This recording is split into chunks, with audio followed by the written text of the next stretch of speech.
Welcome, guys. My name is Trevor Ramos, author of How to Get Free Money for College. Today, we're continuing our series on all things related to college admissions, education planning, financial aid, scholarships, grants. I just want to let you guys know we are recording this webinar. So if you don't want to be in the recording, just make sure you turn your cameras off. If you have questions, just submit them in the chat. And yeah, so today we're talking about how to choose the right majors. And I sent out some questions that I think could set the table for this conversation. First of all, do you think your child should know what they want to study in college before they apply? Should they apply knowing what their major is going to be? Um, I mean, there are arguments that can be made for both. I mean, I hear a lot of parents say, well, I didn't figure out what I wanted to major in college until my junior year. So I definitely couldn't expect my 16-year-old, 17-year-old kid to know that already, what they're going to do for the rest of their life. Um, on the other hand, with a 4-year college degree costing, upwards of 320,000 on the high end, 120,000 just for state colleges when you include housing, could it mean that you really need to go in here with a game plan before spending that kind of money? Should there be a little bit more upfront research being made in terms of what are you going to do with this education? But also, in today's economy, we're seeing some industries doing really well right now, and some industries at the lowest they've been in 10, 20 years. And knowing that your child is 16 years old and they still have to go to college, they're not going to be working for about 5, 7, 8 years from now. And what environment is that going to look like? What industries are going to be big for that? I mean, secondly, should your child major in something they're already good at? Say they're really good at math. Does that mean that they need to study accounting, or they need to study physics, or they need to study actuarial science? Um, should they? You hear that a lot in especially with graduate school. They might tell you to study something in undergraduate that you're good at. Should they attend college for a career related track? Are we at a point where if you want to go to college, you need to go to college for nursing, for engineering, for pre-dentistry? What happened to the liberal arts majors and some of the other majors? What is the most efficient way to introduce your child to all these careers and majors they can consider? Should we be doing exams, personality assessments, interviews?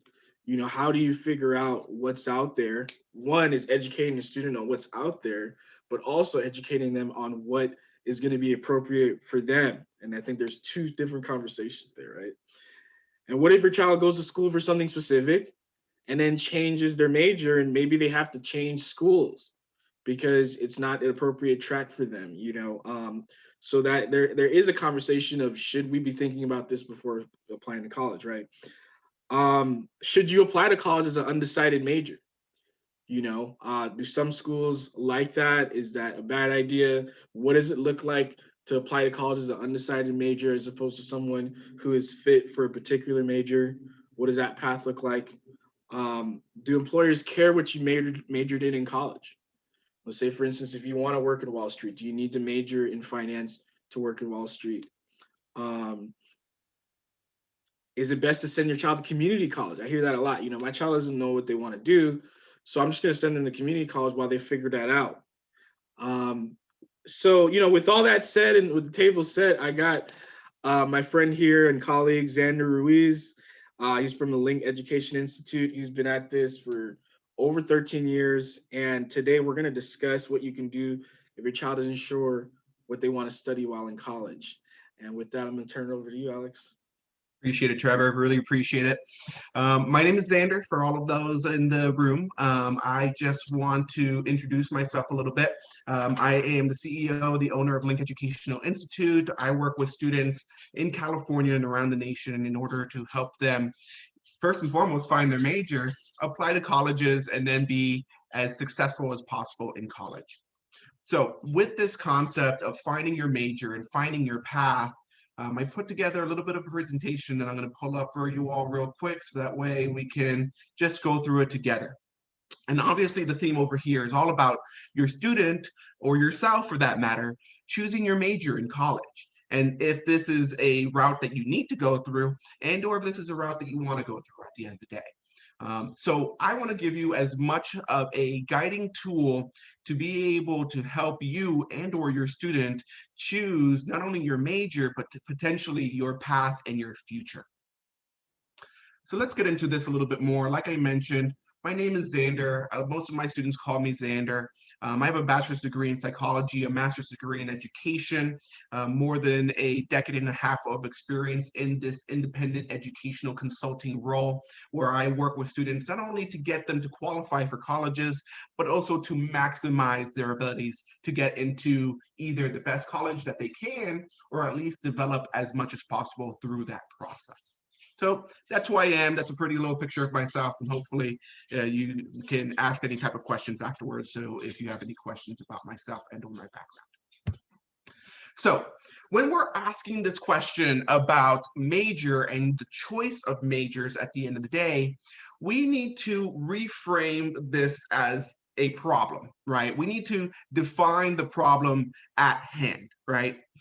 The first and most diligent problem that our students have is the fact that they have to make this choice.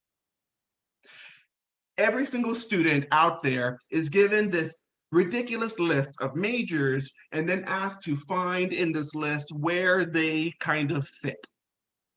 Well, when we have so many choices, we experience this thing called the paradox of choice, which means that when there are too many options, there are no options. Right? We get what we call analysis paralysis. And when you experience analysis paralysis, every option seems like a good option, but no option really seems like a great option. So we really need to start by finding that the problem isn't necessarily choosing the major. The problem is finding majors that really interest us in general, not finding the quote unquote right major. Because really, at the end of the day, there may not be a perfect major for that student, but only a good enough major to make them happy, which is still a good thing. So we know that this is a problem because Stanford has actually done some experimentation with this analysis paralysis or this paradox of choice. They have put two different tables at a grocery store selling jam, except that one table had around 6 different samples, and another table had around 28 different samples. Now, each one of them had customers that came in, tried all the different jams, and they were equally good. But what we saw at the end was that the table that had 6 jams actually got more sales. What this experiment tells us is when you have less options, you're more likely to make a choice at the end of the day. When you have more options, you are more likely to continuously think, which one of my options is going to be better?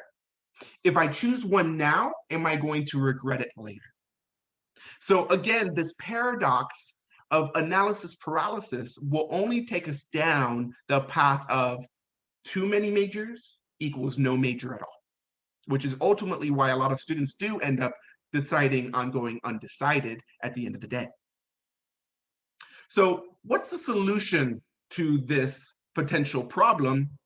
Is called designed thinking. Now, I know many of you, this is going to be a new term for you. However, many of us in general for the education field, it'll be something that we kind of know just because we study this in our master's programs a lot of times. For you all who are new to it, design thinking was created by Stanford professors Bill Burnett and Dave Evans. And these two folks put together a class and actually a book called Design Thinking in order for students to understand what their path in life will look like, what their potential career path will look like at the end of the day. So we over here at Link decided to take this solution and transform it, not into necessarily thinking about your ultimate path in career and in life, but first taking it down to your major. This concept of design thinking really has us doing one thing to begin with, and that is challenging dysfunctional beliefs. Now let us start off with this most fundamental step over here, which is to challenge the dysfunctional beliefs that you may have or more importantly, that your student may have. The first one is likely one that if you're a parent, you have told your student once or twice. If you're a student, you've likely heard it from your teachers in the past, which is, you should know what you're doing by now. Who are you? Tell me all the best things about you. You should know. Let's challenge that right now. This concept of should and knowing, right, means that this student should already have all the answers. Now, the student should have the answers by what, 16, 17, or 18 years old?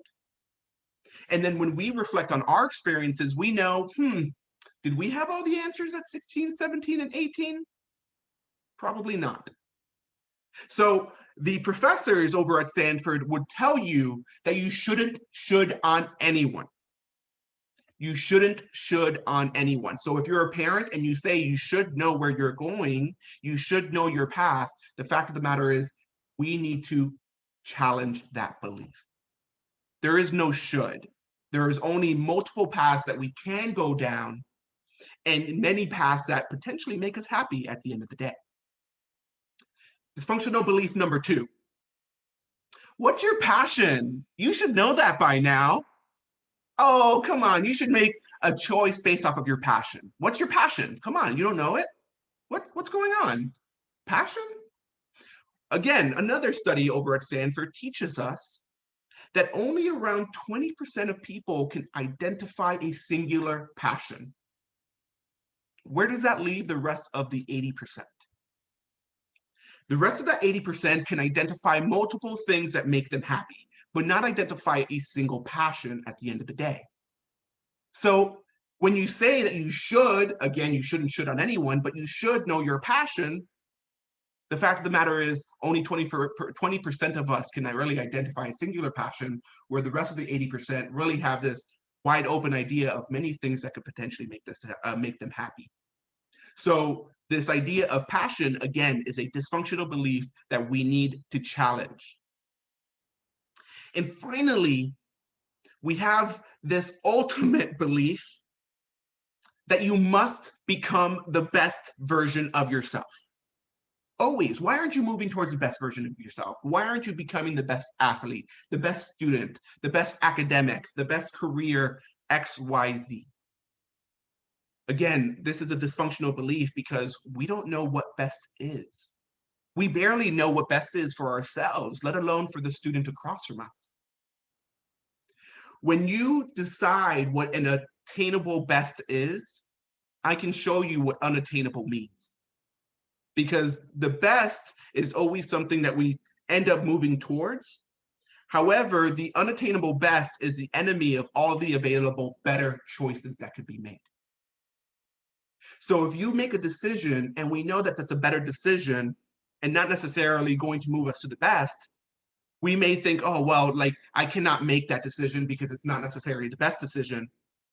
But if it's a better decision, then we should, right, be moving towards that at the very minimum and not necessarily this quote unquote best, because again, the unattainable best is the enemy of the available betters. So the dysfunctional beliefs that we need to challenge, first and foremost, you should know where you're going. Challenge it. Second, you should know your passion and choose a major based off your passion. Only 20% of people know their passions. And what is the best version of yourself? How do you define best? When you challenge those dysfunctional beliefs, choosing ends up being much more satisfactory than when you have those dysfunctional beliefs and you make a choice and then you're always second guessing.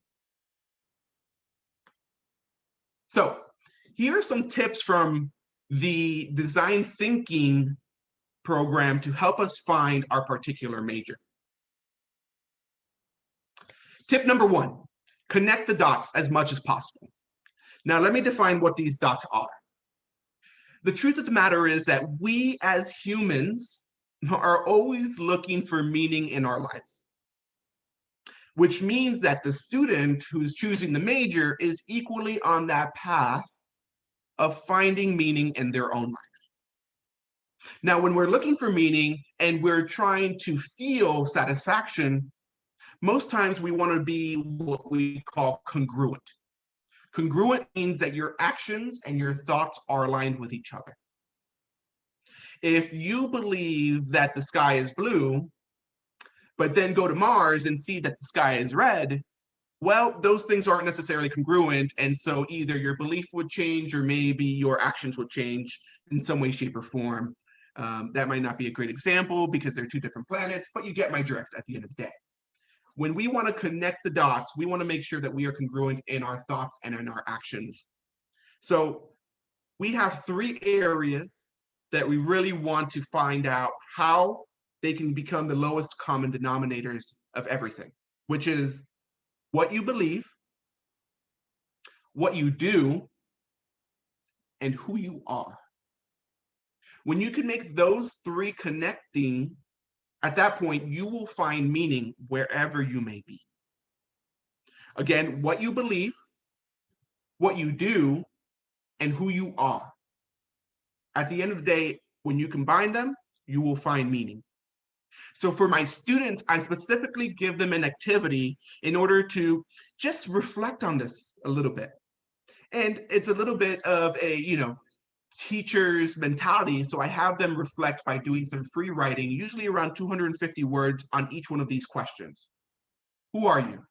Write a 250 word, just reflection on who you are. What are your thoughts? What are your words? What are your actions? And what do they mean to you? The second one, what do you believe? What's the meaning of your life? What's the big picture? Why are you here? 250 words on that. Be able to reflect a little bit. And then finally, 250 words on what do you do in the world? Why do you work? Not a job description per se, right? This isn't about a specific job, but why would you want to work? What's the point of working at the end of the day? When you answer these questions, you can find at least where they all kind of match up, which I call the lowest common denominator, and ultimately other people call meaning. When you can find a way to connect all those dots, you can find congruence when you act them out at the end of the day. So tip number one, connect the dots by doing some self-reflection on what you believe, what you do, and who you are. Next, consider your other lives. There is this amazing theory out there called the multiverse. I'm not sure if you've seen the Avengers movies, but this concept of the multiverse is very much prevalent there. This concept of the multiverse means that there are many different parallel universes where we live in each single one of them somehow, right? So this thought experiment of these other lives, right? If there are infinite amounts of them, there should be other lives where we are equally happy and maybe doing something else with what we do, who we are, and what we believe at the end of the day. So when you consider how many lives are out there, I want you then consider how many of these lives am I happy in? Again, a science experiment would tell you that on average, people can think of about 7 different lives that would make them happy, that would bring them meaning in life. 7. So if there are 7 different lives out there with meaning, then you can definitely choose one of those lives at the end of the day.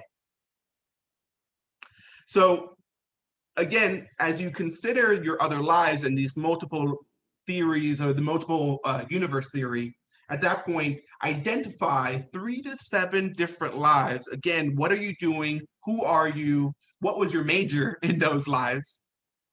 So that you can find out and reverse engineer this concept of choosing your major. Next tip, prototype your life. What does this mean? Prototyping your lives means that you're going to go out there and start doing some legwork on your reflection now. By prototyping your life, right, what you're doing is that you're coming up, again, with 3 to 7 different versions of your life and then being able to narrow it down to, I would say 3, right? If you have 3 already, you're great. If you have 7, narrow it down to 3. Why 3? We found out, again, by experimentation, that when you have one option, that's okay. When you have 2 options, you can choose one of the best options. When you have 3, you can choose of the best options of the 3. Again, when you have too many options, you have analysis paralysis. And so therefore, you want to have a good medium there on which to kind of form your life. If you have 4 or 5, that's great as well. You can definitely prototype those lives, but bring it down to 3 to give yourself a little bit more of an attainability to do it. The goal here is to recognize the great opportunities that all of these lives have to offer. And in fact, we know that in each one of these lives, you have a career and you have a major that your career may be stemmed from. And so therefore, it is likely that in your current life right now, someone out there, someone in the earth is living out your career, is living out your major, is living out the life that you chose within that 3 to 4, 5, 6, 7, right? Different lives.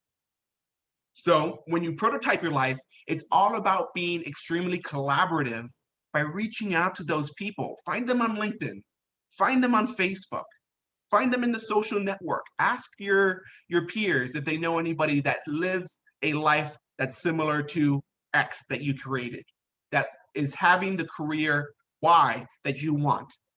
At that point, you reach out to them. Hey, listen, I'm doing a project. I would love to learn about your career path, about your life path, and you learn all about them. And as you learn about them, you figure out, is this interesting to me? Is this a life that I'm interested in living? What would happen if I tried this life? By asking these questions and reflecting on them, you're exposing new ideas to your current life on, again, is this ultimately going to be something that is going to make me happy? Is this going to bring me meaning? Is this part of my connecting the dots and finding the smallest common denominator in my life to make me happy at the end of the day? So when you are prototyping, you want to give them a call. Give these people who are living your life, give them a call. You want to have these prototyping conversations and just asking them these types of questions. And then even better, if you have in your network someone who's living out a life that is what you found would potentially give you meaning, then at that time, you can actually prototype your experience. And what we mean by prototyping your experience is that you can actually do like a job shadow, right? Maybe you can go out to their work and live a week in their career lives by shadowing them.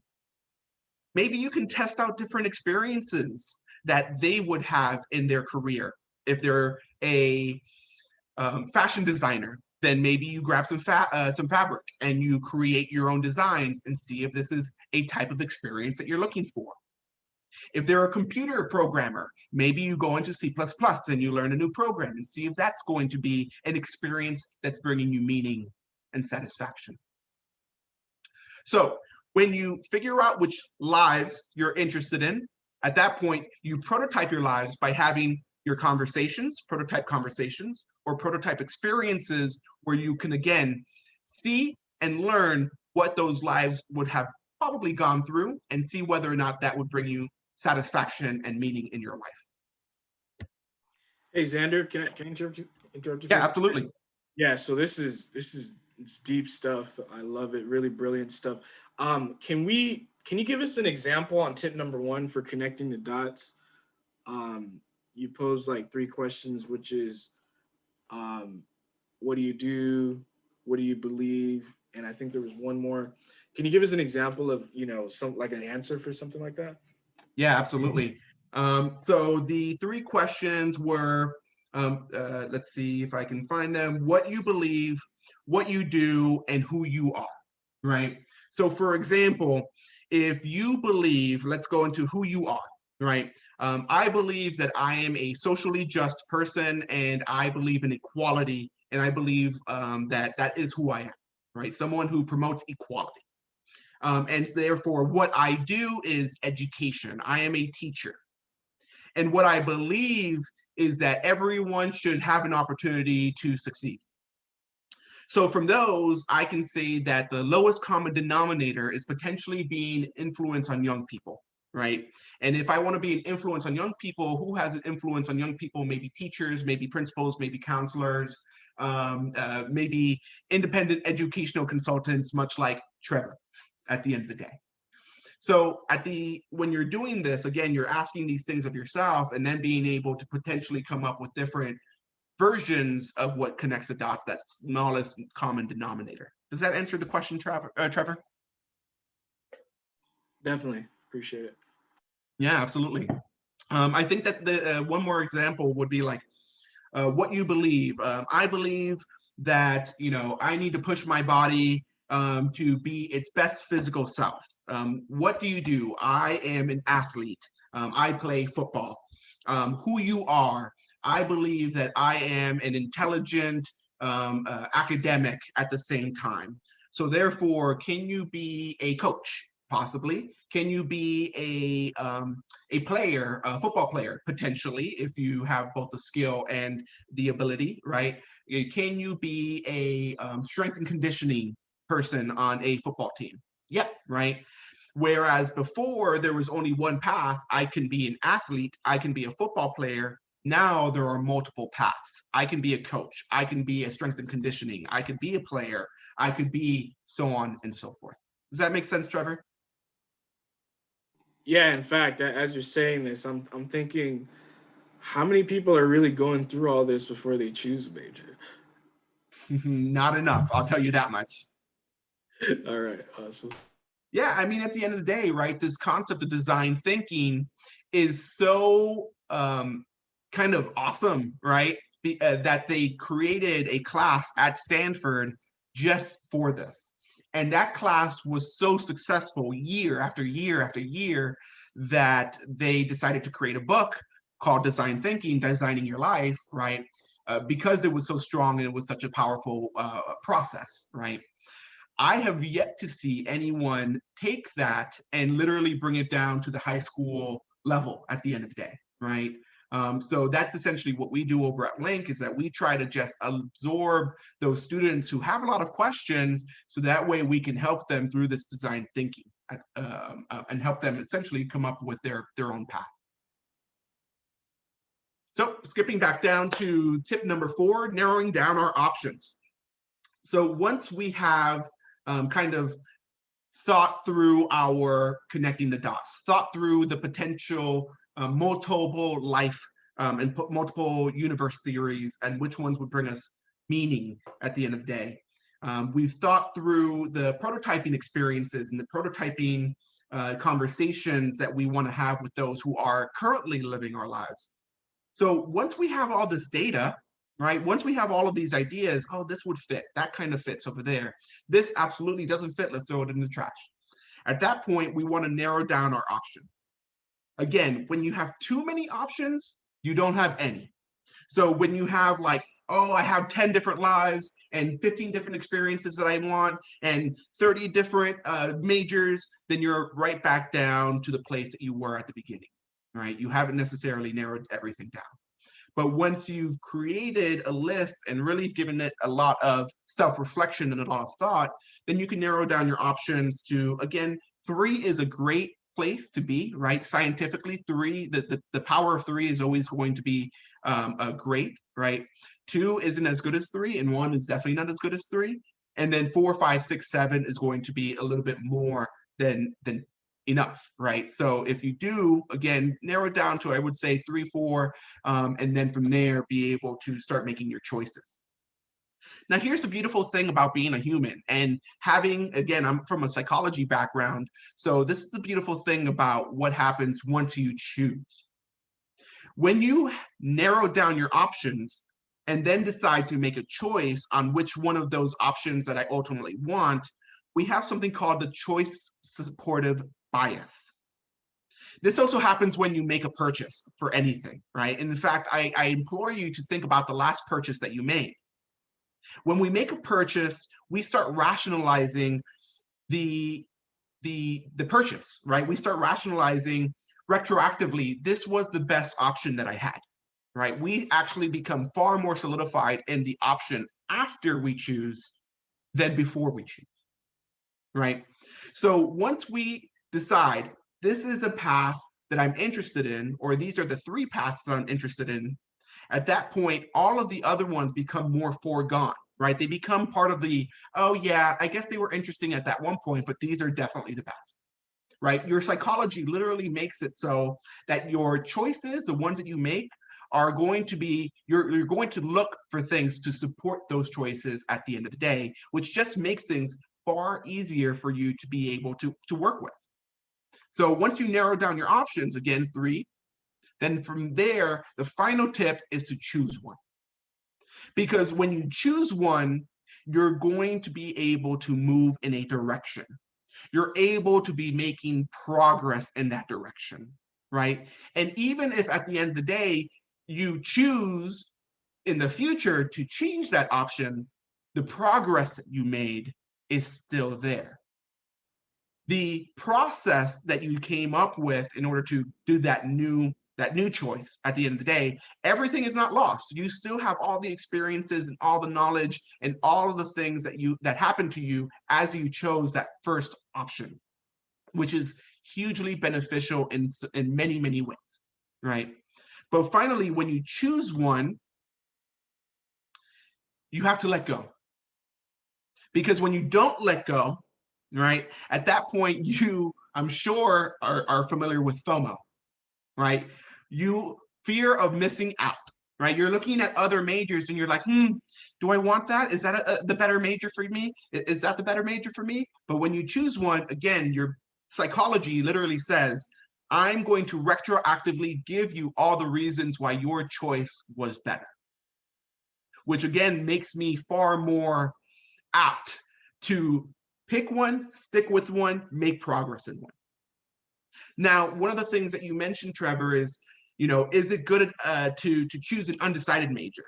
The fact of the matter is, it is definitely an option to be an undecided major when you are going against other folks in the college admissions realm. You have to think to yourself, how many other people are choosing undecided? Because when you do that, undecided means that, again, you have a larger pool of competition. If you have an engineering major, your competition is other engineering majors. When you have a liberal arts major, your competition is liberal arts majors. So undecided is part of that universe where you haven't really chosen one, right? Again, you're completely undecided. This universe where I'm trying to help you, again, look into other lives and be able to choose one, at that point, you are, again, making progress because of the fact that you chose one. So an undecided major is definitely good for those who remain completely baffled by what they want to do. But ultimately, if you go through the design thinking process and choosing one, then at that point, you can go towards the major and make progress towards that major. And ultimately, if you find that that major does not fit you, well, the average college student changes majors around 4 different times. Hopefully you won't necessarily be one of them, but ultimately that is an average. The average person changes careers more than once in their lifetime as well. These are all normal things, right? And ultimately, if you chose a major and you got a degree within that major and you found that it is not satisfactory, well, guess what? There's always graduate school. In graduate school, people think, oh, I need to have had a psychology background in order to become a psychologist or a psychiatrist, right? Well, the fact of the matter is there are many people who chose a medical background and then became psychiatrists or psychologists. There are many people who chose athletics and then decided to choose a career within the major that they chose at the end of the day. So ultimately, the goal over here is to go through these steps and be able to finalize on one choice, one life, be able to reverse engineer that, find that life's major, choose that major, and then from there, be able to decide for yourself, is this a satisfying thing for me? Am I finding meaning here? And if you're ever able to answer no to that, then there's always the option of the next choice, right? There's always the option of choosing the next one. But remember that the enemy of better is best, right? So if you believe that there's always going to be one best, then at that point, you're always going to try to make that one best choice and not necessarily look for the better options that'll make progress. So with that being said, I want to open it up for any type of questions. Trevor, I know that there may have been some questions. If I didn't address them, I could definitely be more than happy to address them now.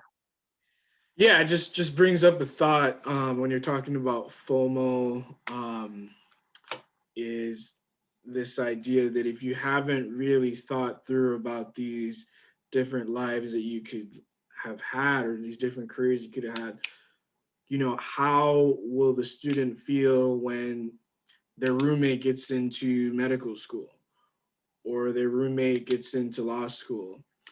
And they might say, well, why didn't I do that? Should I have done that? Like, you know, as opposed to going through this process and feeling comfortable and happy with the decisions that you made. Part of that means looking and ruling out other things and knowing why you didn't decide to go that direction, you know? So that made me think of that as well. Yeah. I think that like right now, one of the major concerns that I have in high school going into college is this concept of competition, right? I think that it's most interesting to me. I work with students who go to really high level, like high schools, right? Private schools. And what I found was so baffling is that their freshman, sophomore years, they're super collaborative and they're super friendly. But once it gets to their junior and senior years, this competition rises, almost breaking up many friendships. And in fact, I've seen that multiple times where it does break up friendships because they're competing against each other for this quote unquote unattainable best, right? This best that the school put on them. The Ivy Leagues, for example, the Harvards, the Yales, the Princetons. Well, the fact of the matter is there are thousands of schools out there, right? Which one of these schools is the best? Does US News tell us which one's the best? It ranks them, that's for sure, but it doesn't necessarily tell us the best for what that particular student is going to be doing, right? Even Harvard doesn't have the best major for every single major, right? So at that point, it really is about deciding, that student deciding, hey, listen, like, I love the fact that you got into med school, but I already talked to like 5 different people that are living out the life that I want to, that are CEOs of their company, and I want to be a business major per se, and that path totally fits me. Go ahead and do your medical path. I'm super happy for you, but I'm going to be a CEO, right? Because that's my path. So once they live out that life, once they have those conversations, and once they shadow them, they're far more apt to be like, yeah, that's totally a life I want to live. And they're far less apt to be like, oh no, that's what I want. Let me go towards a medical degree because I know my friend is doing it and not me. Right. We have a question. Mm-hmm. Hi, I'm Christine. I have a 17-year-old son who's a junior who is struggling with choosing a major. So thank you. This all these stuff is what's going on at conversations in our house. I just wanted clarification on we are discussing that question of choosing undecided. Mm-hmm. So it sounded like, if I understood what you were saying, that it sounds like it's better to try and choose, like go through those steps, asking those 3 questions and then trying to choose. But then after that process, if there's still no clarity, then choose undecided, and that would be okay. Did I understand that right? Yeah, you got that right, Christine. I would say that asking those big questions, right? Why do I do what I do? Who am I? And ultimately, I'm blanking on that third one. What do I believe, right? And if you answer those questions, it will lead us down a path. Whether that path is a major, that's definitely one question, but that path is going to be at least identify myself, right? When I identify myself, I give myself the ability to reflect, and then at least at the very minimum, that should cross out some majors from your list, right? And so that's what we're doing at that moment, is really like is this major going to be meaningful? Is this going to be something that gives me happiness between what I do and who I am and what I believe? And ultimately, if all of those are too broad, teenagers can be very specific at times. I really want a scooter, and I want this brand of scooter. And then when you ask them the bigger questions, like who you are, they're like, I'm a boy, I'm a boy, I'm a male. And you're like, no, who are you? I'm a boy and I'm 16. No. Who are you, right? And that's oftentimes, great counselors will do that. Great psychologists will do that. Parents that have great relationships with their kids will do that with, a little bit of coaching. But those parents that have this concept of like, Harvard's the best, be a doctor, these are the things that are going to make your life happy. At that point, you're putting a lot of shoulds on the student, right? And not enough reflection. What is it that you want to do, student? What is it would make you happy, student? What is it? What process can we do to bring about congruence in your life, right? These are big questions, and we hardly ask them to ourselves, let alone our 16, 17, or 18-year-olds, right? Yeah, and I think there's two types of undecided majors, and I would say a lot of colleges are able to spot the two. There's the one that actually has thought about a lot of different career paths and a lot of different options and has tried a lot of different things and just has a lot of interest and wants to use college as a way to explore all those things that they haven't gotten into. And then there's the undecided major that just hasn't done any of that kind of thinking.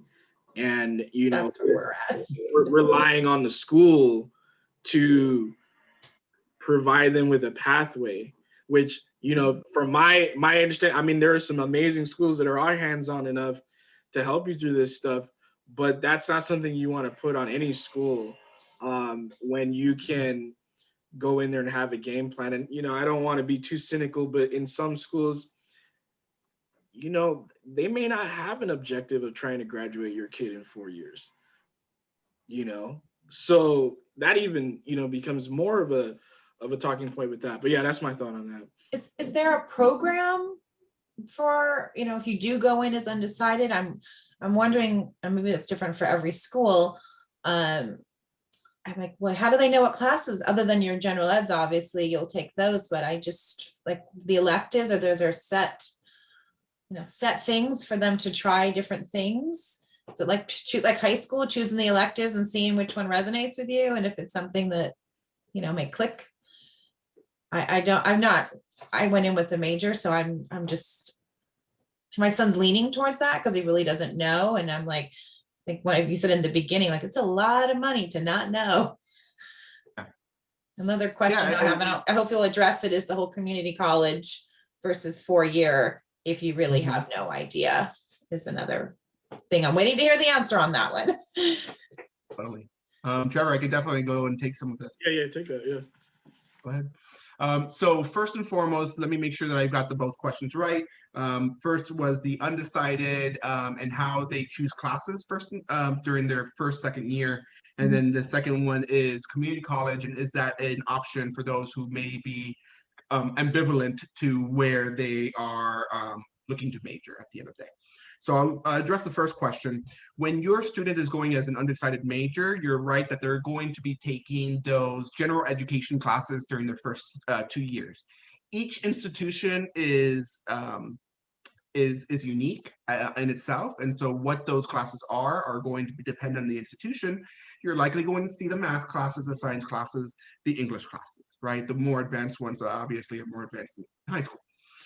From there, you usually have 2 years to decide what major you're going to put ultimately, right? And by your junior year, you should have a major, and then you'll apply to that college, right? And then you're accepted into that college, right? For me, it was psychology.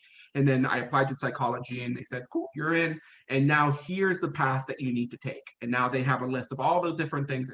So everything in that paper, the psychology paper for me, was like, okay, all of your general education classes, plus these major courses, and plus these specific ones that you can choose, your electives at the end of the day, right? They're not specific to the major.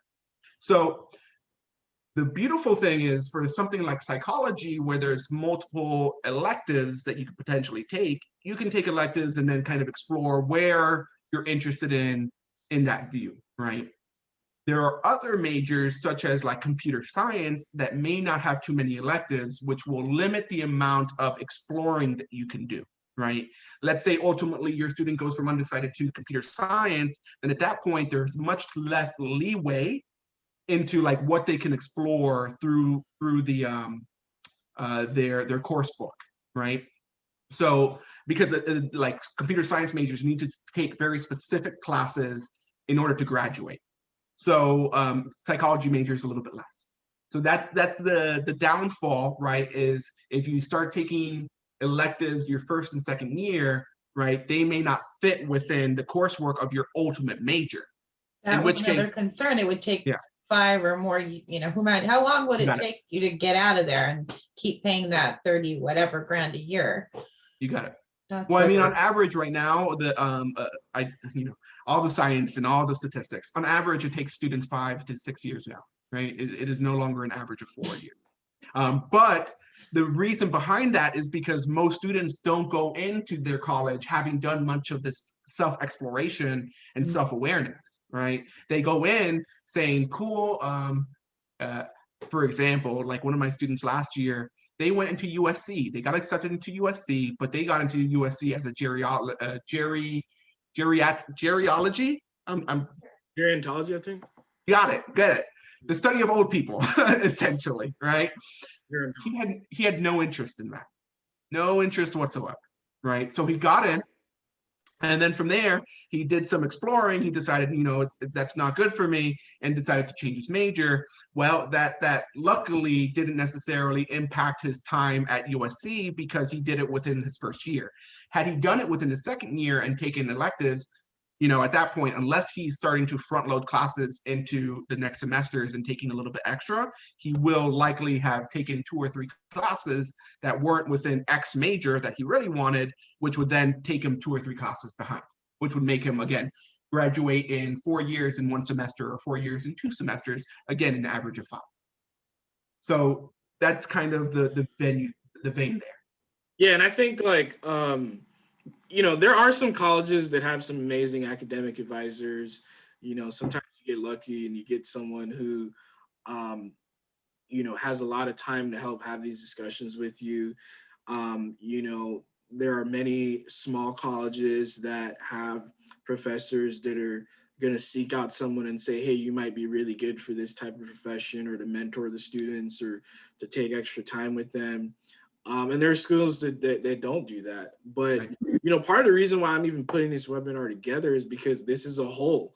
And there are a couple of holes that you have as your kid goes through the college process. One of the other holes is that nobody really tells you how much you're going to end up paying back when you take out student loans.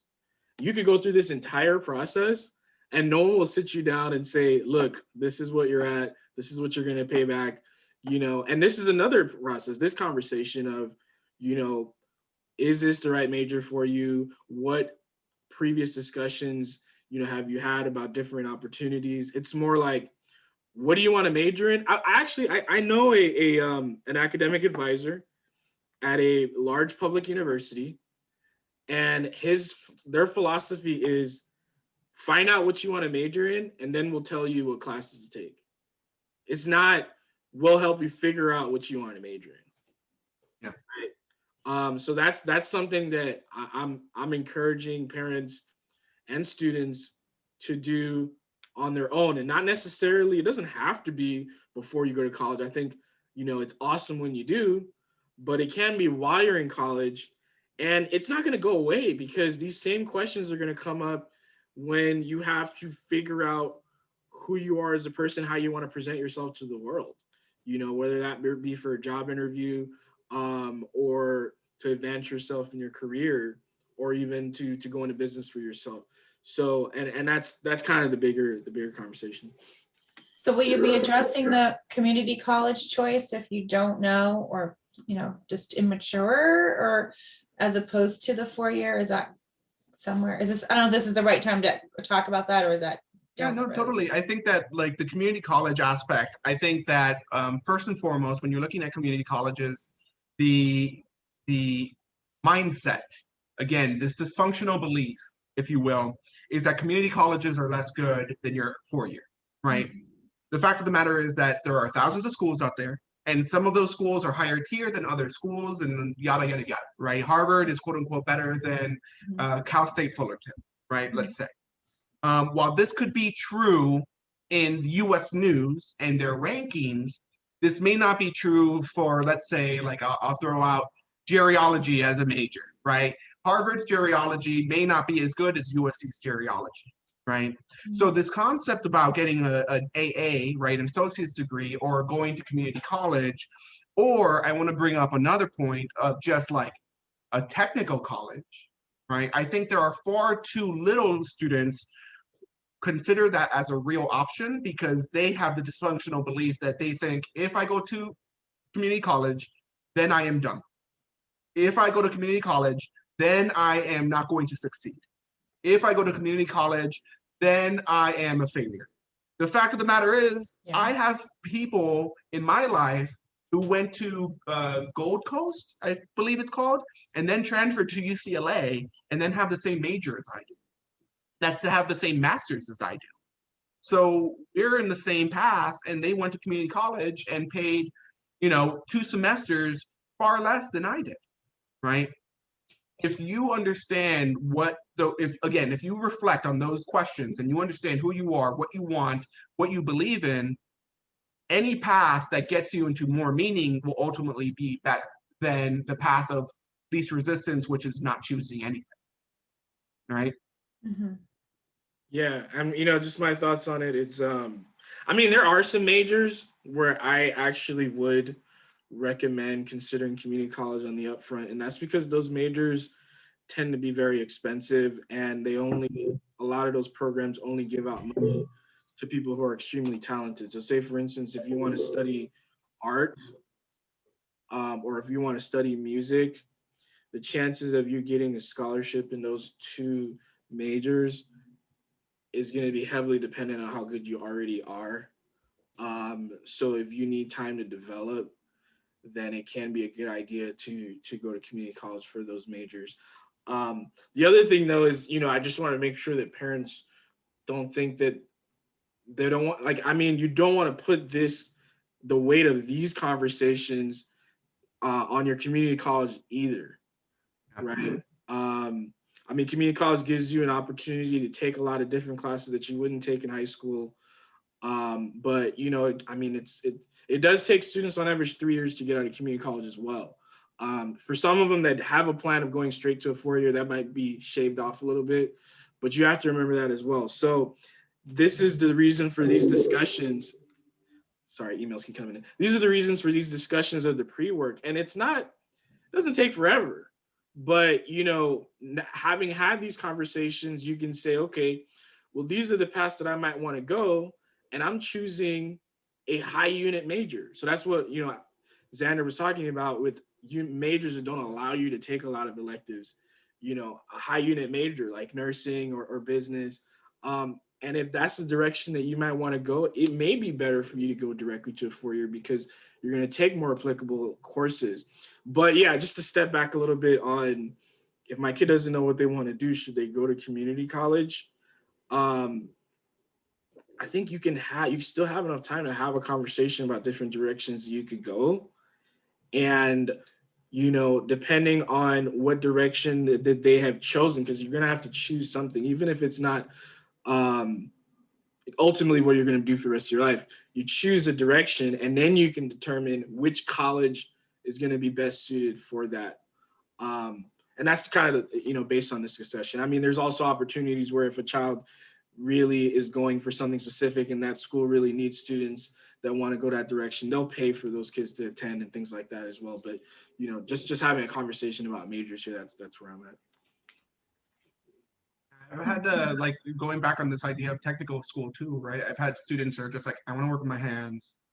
I want to be an engineer. And I'm like, Well, as an engineer, you might be designing things and you could potentially be working with your hands in some level if you're a designer, but like, what do you mean by your hands? Oh, I want to be like working on cars. I want to make them faster. So okay, so like you want to be a mechanic. Is that like something you want to spend in college, or do you want to just go to technical school and move toward like I have a student that I used to work with and is now an engineer. I'm sorry, a a uh, a solderer, not a solderer, welder. There we go. He's a welder. And that's what he wanted to do. He like literally, he's just like, I want to work with my tools, I want to work with my tools. Eventually, he was just welding and he went to like welding school and he became an apprentice. Now he's welding underwater for 6 figures, right? Like being super happy in what he does, went to a technical school, did everything welding, and now he welds underwater for like, bridges and things like that. It's pretty incredible like what you can do once you kind of just like know yourself and decide like this is ultimately my path and this is a path that is going to make me happy. But remember, even if you're in that path, right, even if you are like the welder, know that there are at least on average 6 other lives that could bring you meaning, and if you're not happy there, ultimately you could diverge. Yeah, and I love that you brought that up because there's also this thing of having these discussions doesn't mean that college is going to be necessarily the end result. Like Right. if you go through these things honestly, it could mean that you're really set up to be a firefighter, or that you're set up to manage aircraft, And that brings me to another conversation, which is, what do you think about these same best news articles that say these are the top 30 highest paying jobs? Like, what do you think about, because I know it happens. I know I thought about it. I would literally just look at those highest paying jobs and just figure out, should I just major in that? Yeah. Maybe because I was after financial security, or if I just wanted to make a lot of money. I was going for the money. What are your thoughts on that, Xander? Yeah, I will call out my brother for this. My brother is currently a lawyer. Such a happy job, right there. A happy career path at the end of the day. And my brother, my entire life, and his entire life, he was always like, brand name, right? He always wanted the best things. He always wanted the Nikes. And that was his lifestyle. He always wanted the best, the best stuff. It was lawyer. He was a good lawyer. He is a good lawyer. He is now a lawyer for Facebook. He was a lawyer for Uber and was part of a law firm before that. But like gets stressed out and is not very happy with what he does, but is very happy with the lifestyle it provides him, right? Mm-hmm. So at that point, the lifestyle is what drove him. He knew that who he was someone that was driven by the fancy, right? The fancy watches, the fancy experiences, the fancy lifestyles, which will ultimately lead him down the path of finding the job, the career that will fit that lifestyle. If that's the part that makes you happy, if it's the lifestyle that makes you happy, and you know that there's a career path that will ultimately lead you that, then if that again brings you meaning and brings you happiness and brings you joy, then it's still not a bad path to get, right? If that it overtakes the happiness, right? If that career makes you so angry, anxious, sad, unhappy, then at that point, again, diverge.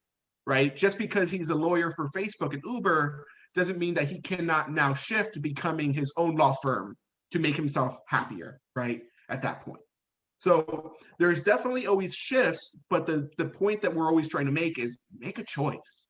I think right now, especially with Gen Z and even the millennial generation, we have too many choices, like, too many fast food chains, too many majors, too many places, and too many options. And ultimately, that means that we don't have any.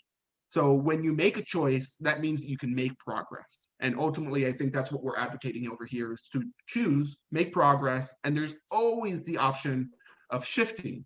However, the interesting thing that is, again, science experiment, Stanford again, they did an experiment, right, where they had folks choose 2 different paintings, right? They came in, they chose 2 different paintings, and they're like, choose one that you think is better, right?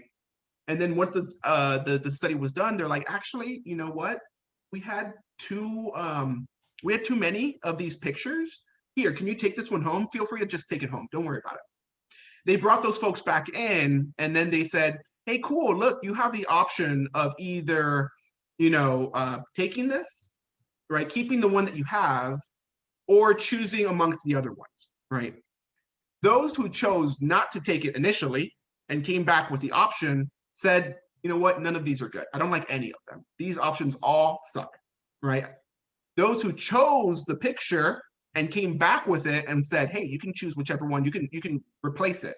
They were actually like, no, this one's my favorite. I think I made the right choice, right? Don't worry about the other 38 options that you're giving me. So ultimately, again, we find that our mind, literally our psychology, human psychology, will back the choice that you make. And so ultimately, the part that we are more dysfunctional on is the ability to make that choice. Because again, we want to have our options open, we want to have different types of lives, and we don't want to choose.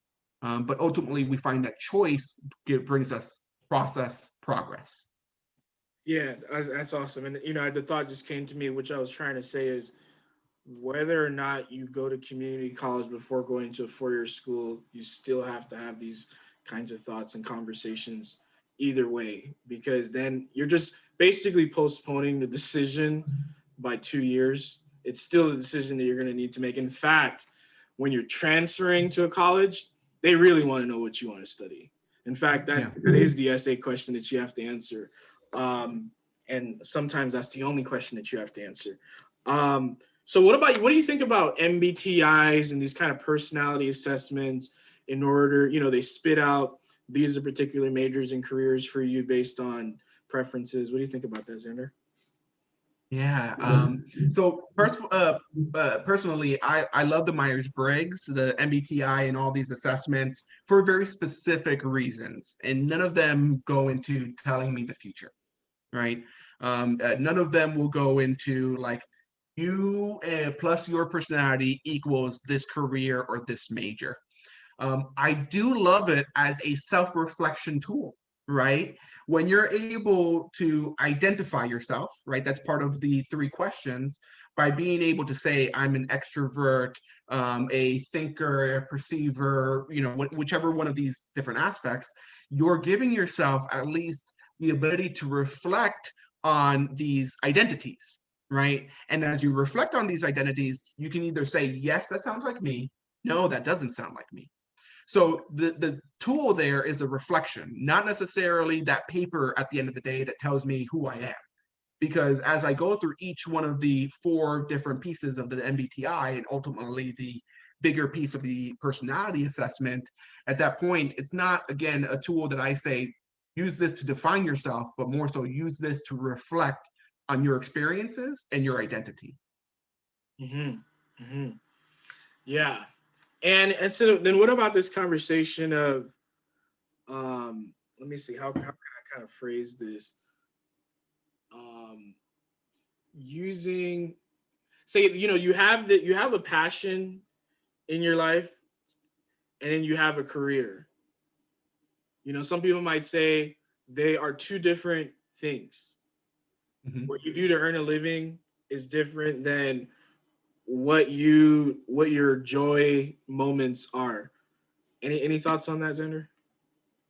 Yeah, I think that when you can combine those things, right, the things that bring you joy, that bring your passion and what you do together, and hopefully, right, the hopeful nature would be to also bring you money, right?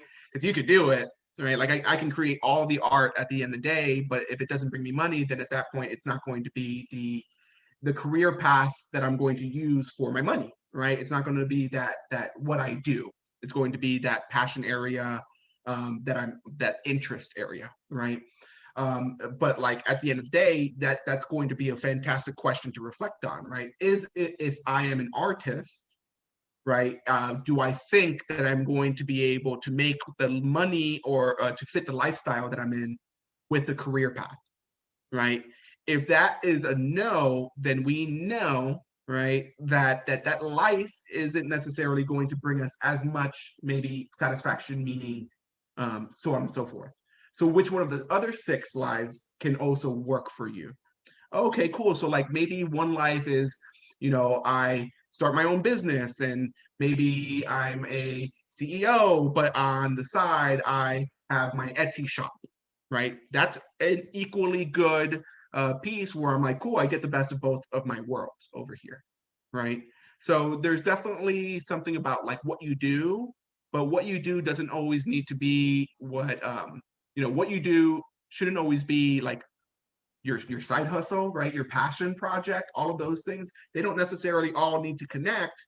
But when you're talking about what brings you meaning, what brings you happiness, joy, satisfaction, right?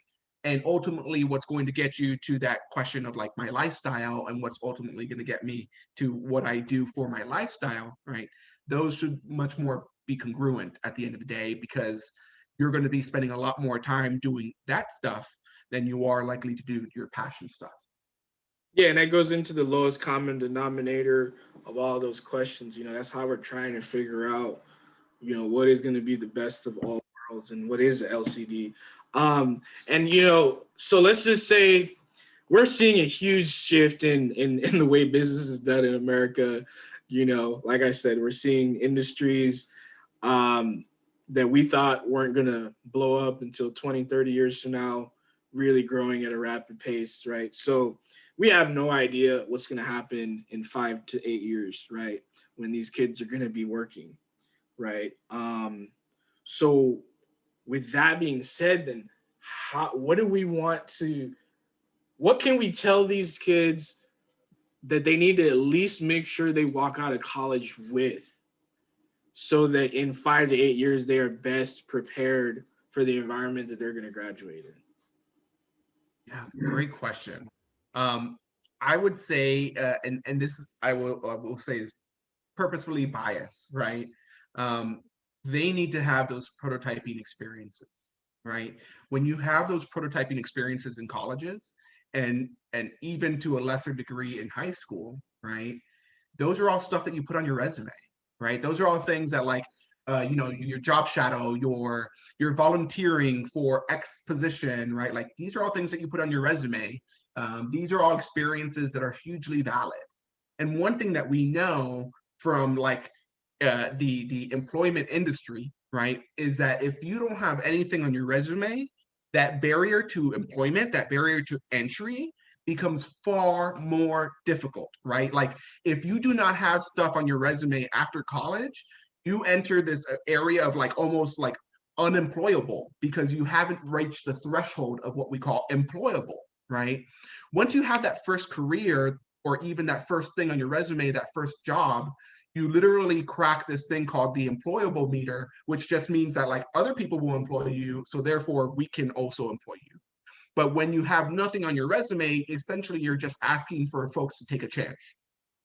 So if you spent your time in undergrad or even in high school to do these exploring prototypes where I'm like, what are the things that are going to make me happy? Can I go reach out to these people and go job shadow them? And hey, while I'm job shadowing them, maybe they have a position where I can volunteer. And hey, while I'm volunteering, maybe I'm good enough to get a paid position, and that is all satisfactory. Then at that point, these are all things that I can put on my resume and then make me look far more employable than when I've done none of this exploration and then just entered the job market with very few experiences. So the answer to that question is go get the experience needed, even if that experience is minimal, like job shadowing or volunteering, because ultimately that gives us a better threshold for employment than nothing at all. Yeah, yeah.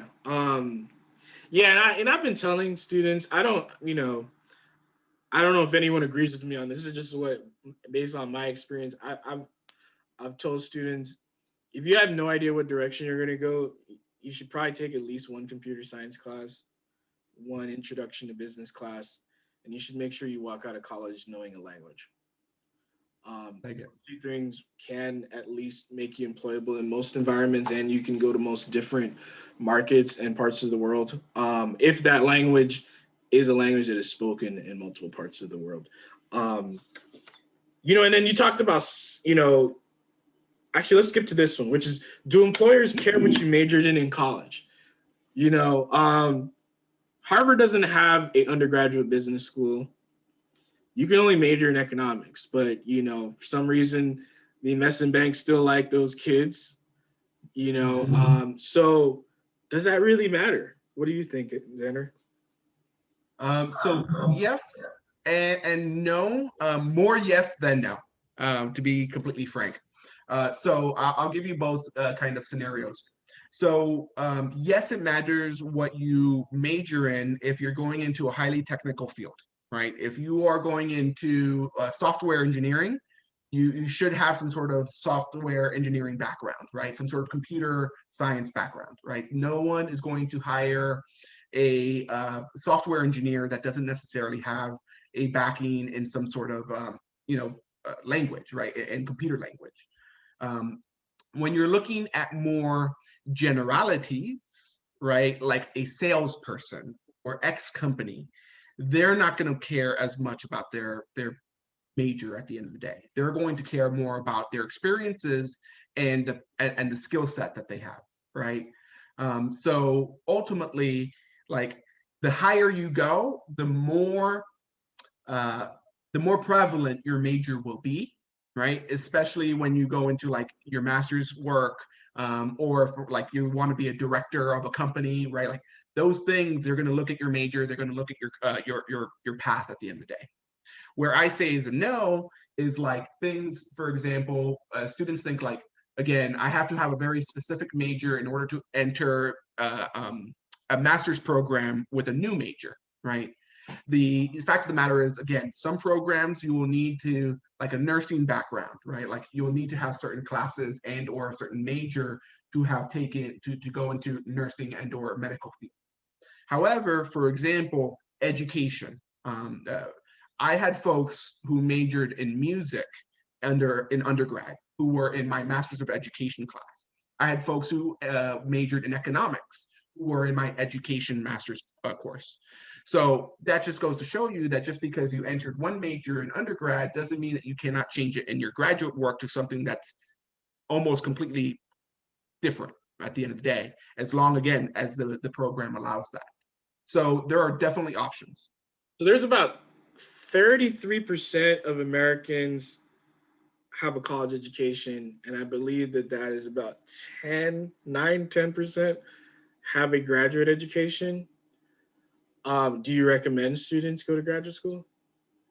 Oh man, I would totally recommend it if that's in their life, right? If their life design, if you will, said that, like, they wanted to be a doctor and they wanted to cut into people, right? You should probably get a higher education other than your undergraduate if you want to cut me open, right?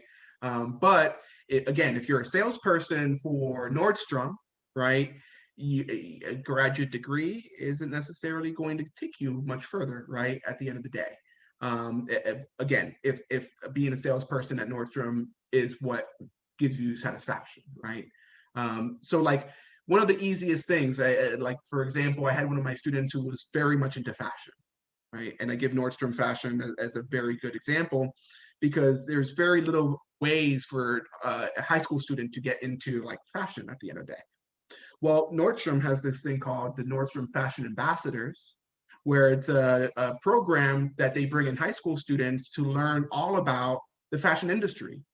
Now, I send students who are interested in business to that, even if they might not be interested in fashion, because ultimately Nordstrom also teaches them how to sell, right? All of their methodologies for why they put things in the store the way they do, right? So ultimately, like, all of these things are super important because those folks who are now Nordstrom Fashion Ambassador are now prototyping their lives to a certain degree, right? And that is ultimately, again, like where I always go back is, should they? They could, right? But I wouldn't should anyone. So ultimately, it's not should they, is does it fit within their life plan? Does it fit within the designed life that they're choosing, the one of 7, one of 3, whatever that gives them meaning? Yeah.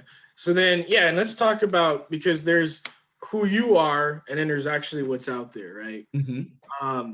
So you touched on shadowing and different opportunities to get some stuff on your resume. What are your, can you give us some examples of some things that, some directions that you've taken some of your students through on that? Yeah, absolutely. Well, the Nordstrom Fashion Ambassador is definitely one of those ways. I have had students who find meaning in opening a nonprofit organization, for example, right? They want to become business people, but they don't believe in capitalism, right? That's definitely a conversation that I've recently had. And so therefore they want to open a nonprofit organization in order to promote X, Y, or Z cause, right? So at that point, what I've done with them is obviously taking them through the prototyping conversations, taking them through the prototyping experiences. And then what they've done since then, they're like, yeah, absolutely. It's totally something I want to do. I don't care about the lifestyle, the money that they make. I care about the meaning that the program and or the nonprofit has. And ultimately, this student decided on opening up their nonprofit as a junior, right? Like they decided, I don't need to wait to open up a nonprofit. I can just do it now, right? And ultimately, what they decided to do is, open up their nonprofit. It was called Simply Savant. And then this organization, Simply Savant, pretty much promoted all the things that they had meaning behind, which was equal educational opportunity. They did something called the Dream Academy. And because they were doing their college applications, they decided to bring in underserved population of high school students to teach them what they were doing in their high school applications. And that brought them a huge amount of satisfaction. And oh, by the way, it also added to their resume, which, oh, by the way, got them into Emory over in Georgia, right? Yeah. So then what if somebody comes to you and they think that they want to be a doctor and maybe their parents aren't doctors? So they don't really know any doctors other than their doctor. Yeah, so first and foremost, I would tell them to go look at, so for example, one of my students wanted to be a dentist, right? How do you shadow a dentist? Well, you call one up, you say, hey, I'm a high school student. I would be more than happy to be a shadow. You can use me as an intern, however you want. And they went and they did it, right? They literally were at a dentist's office 3 to 4 times a week, watching like hideous mouth things being worked on, right? Literally like above them with the mask, like with everything, right? So even like the doctors that could be a little bit more difficult to get in touch with, we can reach out to our network, right? Like for me, the beautiful thing about working with myself is like, I just give my people a call and I'm like, yo, dude, like, is this okay for this student to like be next to you for a couple of hours on Monday or Wednesday or whatever like that? For those who may not have a consultant, you just say like, who is it in my network that I can go to ask these questions to see whether or not my daughter, son, or other person can literally go with this person and just shadow them, right? And have a conversation. So like ultimately, there is a prototype for everything, right? As long as you just have simple conversations and even just like simple requests at the end of the day, right? Even if you go on, for me, it's like a Facebook group, Claremont Connects, because that's my community. And I can say like, hey, is there anyone that's willing to give a couple of hours to my son or daughter to teach them about like their practice, right? Whether it be like, because for doctors, it could be like their Dr. Pimple Popper and they're all about like aesthetics, right? And other doctors are like, I'm going to cut into you, right? So any number of those things we can definitely start off with. But, if a student has, they see their lives and they design it and they have a fear of blood, then that's not going to bring satisfaction and or happiness to their lives at the end of the day, right? So we want to shift someplace else unless we can help them with their phobia. Yeah, let me just state, this stuff is rare, guys. A lot of the times when you work with an outside counselor or independent college consultant, it's more about the application and the colleges than having these conversations. So I'm just letting you know, when should we be having these kinds of conversations with our kids about, these different approaches they can take? Fantastic question. The sooner the better. Like if we can catch them at like their freshman year and they're willing to have those conversations, right? That would be great. Honestly, if you can ask those 3 questions every single year, they will change, right? They change for us as adults, right? Let alone they're going to change for the students. If you can start off those conversations and just say like once a year, we're going to have this conversation and it's going to be a little bit awkward, However, it will continuously allow the student to reflect. Great, right? At the very minimum, I would say have it a year before the application is due, right? So that way it brings far more meaning to the application process, right? If you have these conversations, for me, I have these conversations usually during like February or March of the year before they're applying. So essentially, that will be a year before they get their acceptances, right? So that way they can start looking at like, okay, again, what's my major? How do I have that conversation? But also like, ultimately, when you have those questions, you're also looking at what are the experiences that are going to make me happy? And does the college that I'm applying for have those experiences? Does it have the major that I'm looking for? If not, is applying to Harvard without the major that I want better than applying to, Berkeley with the major that I want, right? Questions, right? These are all, there's no particularly right answer because ultimately the question is Harvard going to make you happy or is your major going to make you happy? I can't answer that. The student has to. Yeah. So, notice he said junior year. And I would say that's probably one of the biggest issues in college planning is you would be a lot more successful if you started before the kids' senior years. And that's another big thing I think the whole field has to educate the families on is that these conversations are not really supposed to be had the first semester of your child's senior year or when they're about to go off to college. That's when we're thinking about what we're going to major in. And yeah, can you discuss a little bit about what you do in your practice? Yeah. So what I do in my practice, much like Trevor, I'm an independent educational consultant. So I work with students on their literal application. So once those things open, we work with them on their essays, their resumes, their experiences, so on and so forth. However, what I do specifically that's a little bit different than your average educational consultant is that I work with them for an entire calendar year. Usually, like I mentioned, from March to March up until they get their acceptances. The reason I do this is specifically so I can have these conversations with that student. A lot of times, we do bring in parents so that they can give their input, but most times, maybe you've experienced this as parents, teenagers are not as likely to talk to their parents about stuff, regardless of that stuff, unless they want to, right? Or unless they have a very particularly close relationship with a parent that isn't, that is also vocal, right? A lot of students choose not to necessarily communicate as much with their parents as they do their friends or their colleagues. So having a coach or a consultant such as myself really allows the student to open up, to be able to throw ideas against a wall that isn't judgmental in any way, shape, or form. It allows them to really, for me, get a better identity, a better sense of self and identity, which ultimately, for me, again, increases their emotional intelligence, which then brings them to a more meaningful process when they're applying. Because ultimately, all of these different essay prompts are going to be asking you a lot of the questions that I will be asking your student, right?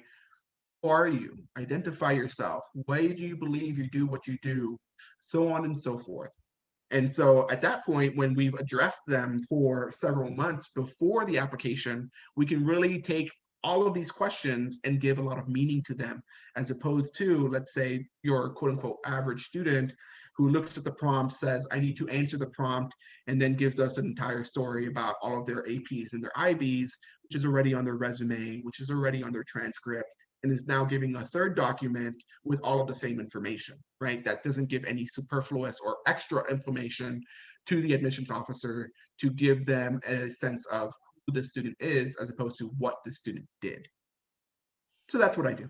Yeah, and I love what Xander is doing, is especially with kids that don't know what they want to study, and the work and process that he's taking them through. So I think we got time for one last question. So what do you think about summer programs? Like, say there's a program, say for instance with a kid that wants to study engineering, they don't have any engineering classes at their high school. They got physics and calculus and chemistry. What are your thoughts on sending them to summer programs? I'm in love with it, right? I've had students who specifically want to be sports journalists or sports managers, right? Where's there a major for that, right? Where is there a space for those specific things? Some schools have them, right? Very few and far in between. However, there are definitely summer programs out there that, again, get very specific into those kind of themes, right? Whether it be sports journalism, sports management, in this particular case, engineering. So those summer programs allow a couple of things. It is literally a prototyping experience when they go to those summer camps, right? For a couple of different reasons. One, it is an out-of-state or a college kind of program that they stay in, like the dorms or in the resident housing over there. At that point, they are prototyping their college life, right? Literally, they're on their own, they're living in the dorms, they're living with a roommate, and they get to prototype what a college experience really is to them. So that's one of the most beautiful things right there. From there, they get to prototype their interest. In this particular case, it could be engineering. In my cases, it was like sports journalism, sports management, and those they in most of the summer programs they bring in people from that have that career to like show the students what life they can live. So they're almost prototyping for them by literally giving them like presentations. If a student has a little bit more ambition, they would go up to that presenter afterwards and be like, hey, can we have lunch? Can I have a conversation with you for 10, 15 minutes just so I can ask some more specific questions? And ultimately, if the program is at a specific institution that the student was interested in, again, say, it's at Cal Poly Pomona and the student was really interested in Cal Poly Pomona, then at that point, they can literally live out their experience of Cal Poly Pomona. Not only the college experience, not only their physical interest, but also the literal like institutional experience as well. So I'm a huge fan of them because it is essentially a prototyping in itself. Awesome. So with that, if we don't have any more questions, we're going to wrap this up. Alexander's contact information is right there. You could screenshot it if you need it. Very, very awesome presentation. Very thoughtful. Appreciate your time, guys. You guys have a good rest of the week. Thanks, Trevor. Thanks, everybody.